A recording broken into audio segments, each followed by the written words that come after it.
my clients are against financial fair play. I'm just their voice. And why are they against?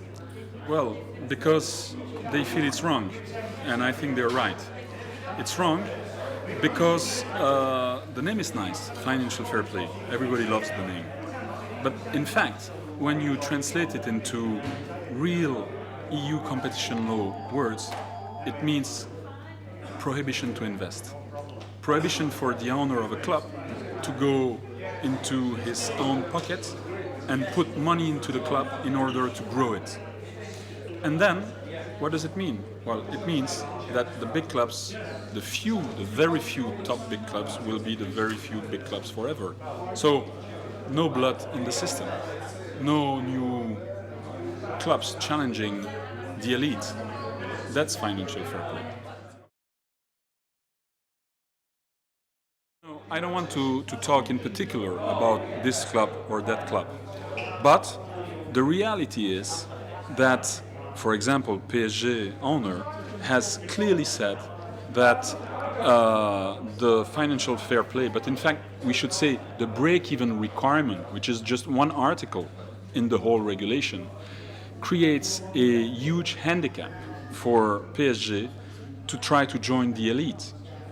I would guess that it's the same thing for Man City. Man City is a big club, but it makes it harder for this club to reach the absolute top. Well, we don't say so.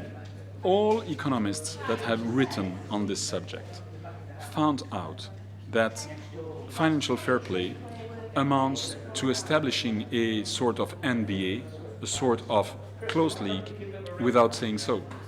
So it's just the have and the have-not.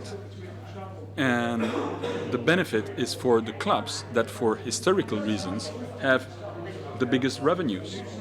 Because when you say you cannot spend more than what you earn, it's very different if you say that to a club whose revenues are 500 million euro per year, or if you say that to Standard Liège, whose revenues are 20 million per year.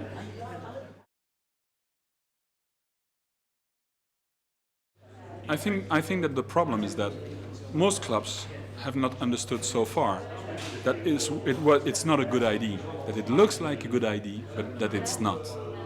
It does not mean that you don't need to have regulation in order to improve financial stability. Yes, you need some regulation. Yes, UEFA can try to establish the right regulation, but this rule does not work.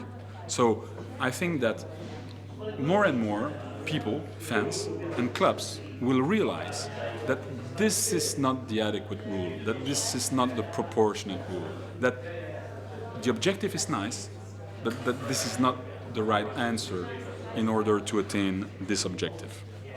Financial fair play has been challenged for 1.5 years, and so far there is no poor result. There is no result. Why? Because the judicial process takes time. So we will have a result in a few months, and I'm not sure that it will be a poor one. In fact, I'm quite convinced that this will be a very positive one.